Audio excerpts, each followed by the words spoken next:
Salut à tous et bienvenue dans cette nouvelle review. Aujourd'hui on va parler d'un biopic parce que ça faisait longtemps. James Dean est un acteur ayant fait une carrière éclair dans les années 60. Pourquoi éclair? Parce qu'il est mort prématurément après quelques films seulement. Et Dieu qu'il avait du talent. Non seulement il avait un phrasé absolument unique, mais en plus James Dean c'était une gueule, une allure, une légende. Le film dont nous allons parler aujourd'hui raconte l'histoire d'un jeune photographe à qui Dean a tapé dans l'œil et qui compte faire un reportage sur lui pour le rendre célèbre et gagner des sous. Une relation d'amitié et de je t'aime en fait non s'installera entre les deux hommes. Pour interpréter James Dean, le choix de Dane DeHaan a été fait. DeHaan est un acteur montant à Hollywood, après ses rôles dans Chronicle et Amazing Spider-Man 2. Et quel acteur! Il livre des performances très différentes à chaque fois, et pourtant il réussit systématiquement à capter l'audience. Dane DeHaan enfile la casquette et la clope de Dean, tandis que Robert Pattinson, qu'il ne faut surtout pas réduire à son rôle de Twilight, est choisi pour le rôle du photographe. Tant qu'à faire, parlons des acteurs tout de suite. Physiquement, Dane DeHaan ne ressemble pas beaucoup à James Dean, et pourtant c'était vraiment sur lui que se portait le choix du réalisateur Anthony Corbin. C'est finalement après avoir refusé 3 fois le rôle, de peur de ne pas être à la hauteur, que DeHaan finit par l'accepter. Et malgré une ressemblance infime entre les deux acteurs, DeHaan capture parfaitement la gestuelle et le phrasé de Dean, à un point que c'en est époustouflant. On assiste à une résurrection de Dean tellement DeHaan le joue bien. DeHaan, c'est pas vraiment évident à différencier. Mais cette posture dégingandée, ce regard saisissant, et ce phrasé à la fois lent et captivant, DeHaan est juste parfait. Et c'est sans oublier les scènes d'émotion dans lesquelles l'acteur semble donner une partie de lui-même tant il est poignant. Mais au final, je vous ai parlé d'un biopic de James Dean, mais le personnage principal, c'est au moins autant le photographe qui l'a découvert. Et il est joué par Robert Pattinson. Ok, je sais, Robert Pattinson égale Kristen Stewart, égale Twilight, égale grossias. Sauf que non. Ces deux acteurs ont été découverts grâce à Twilight. Et Twilight, c'est de la merde. Et ils étaient mauvais dedans. Mais c'est à cause de la mauvaise direction d'acteurs, des dialogues bidons, des personnages crétins et un scénario stupide. Car il suffit de voir les films qu'ils ont fait après, et particulièrement pour Robert Pattinson, pour se rendre compte que... Bah putain, ils sont bons. Et dans Life, Pattinson est juste parfait. Le mec capture tellement bien son personnage, il est mélancolique, un peu absent, analyse parfaitement les problèmes de tout le monde, sauf les siens. Et on peut dire que personnellement ce mec va pas très bien. Et pourtant on tombe jamais dans le con de base qui se plaint de sa vie en pleurant la bouche déformée par le surjeu.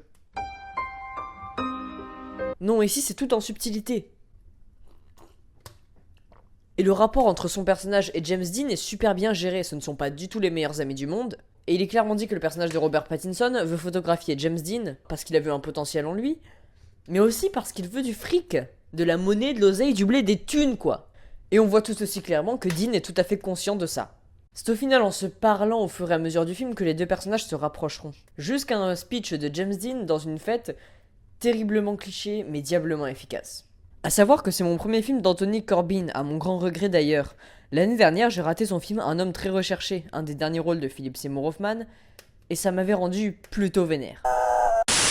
Ici, il adopte un style très posé, très froid, très propre. Il y a peu de caméra épaules, beaucoup de plans fixes contemplatifs, et avec un montage assez lent, ce qui sert complètement le film. Mention spéciale à la photographie tirant vers le marron gris, particulièrement esthétique. Les plans dans lesquels la neige occupe une majeure partie du cadre sont très beaux, et la scène de photo sous la pluie sur Times Square est visuellement très réussie également. On a réellement l'impression de voir les mythiques photos de Dean, mais en vidéo, et impression renforcée bien évidemment par la posture de Dane DeHaan. Au niveau des scénarios, il y a un deuxième point qui rend encore plus bancal le terme de biopic que j'ai utilisé pour décrire le film, c'est que le film ne se concentre que sur une partie de la vie de Dean, à savoir ses débuts en tant qu'acteur. Ou plutôt comment il a été découvert. Donc exit les flashbacks ou même une quelconque scène sur l'enfance de Dean. Et au final, le film raconte ce qu'il a à raconter et il le fait bien. Rien n'est étalé, rien ne semble être en trop, et même si le rythme est lent, il est très bien géré. Normalement, vous ne vous ennuierez pas si vous mettez un minimum de vous pour rentrer dans le film au début. Au final, Life, c'est un petit film plein de qualités, porté par un Dane DeHaan possédé, qui est définitivement un acteur montant et un futur très grand. Cette review met fin au cycle des films d'auteur de septembre.